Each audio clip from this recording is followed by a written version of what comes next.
It would be hard to imagine a world more different to the monarchy than the shiny gold-coated tat that sums up the Donald signature style. The Queen will meet Donald Trump on his working visit Getty next month. The Queen will watch the remembrance ceremony from a balcony alongside her husband, a solemn task she's only missed 6 times during her 65-year reign.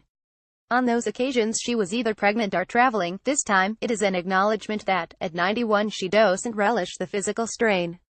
Nevertheless, this pensioner is still remarkably spry. Attending a party at the Army and Navy Club this week with her daughter, she laughed and joked with women who, like her, had served in the Territorial Army during the Second World War. Since her husband announced his retirement this year, the Queen is handing over her more demanding commitments to younger members of the family. Prince Charles will take her place at the cenotaph, and both Harry and William are undertaking more foreign tours. Whatever you think of the monarchy, there's no denying her appetite for work and unstinting dedication to her job. When I received my CBE from Her Majesty last year, she talked to hundreds of guests, standing for almost 2 hours.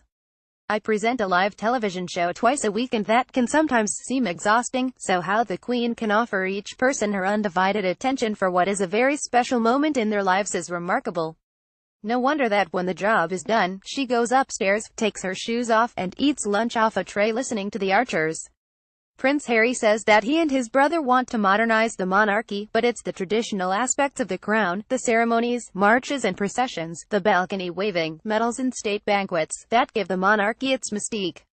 Not chats on Gardner's Question Time, where an innocent remark about aircraft noise just highlights that a monarch doesn't experience the stresses and strains of our frenetic world.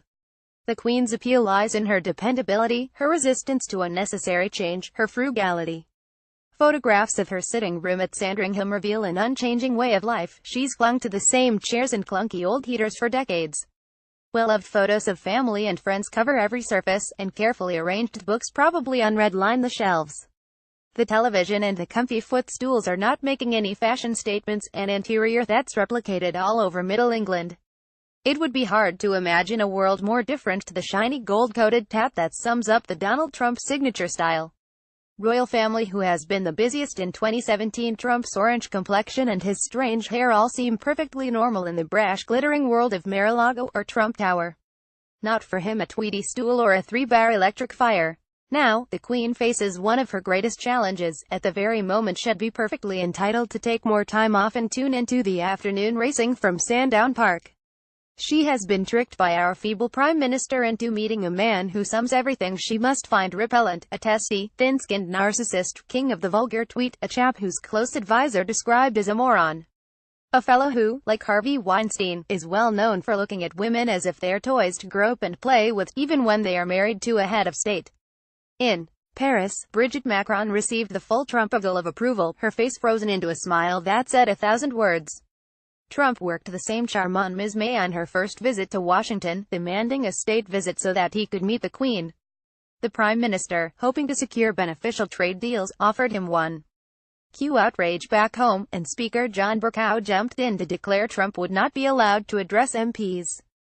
Trump is said to have asked for a carriage ride down the mall, and a round of golf at Balmoral. Melania and Ivanka would have been planning extensive additions to their wardrobes, as well as lessons in how to curtsy in 5-inch Louboutin heels.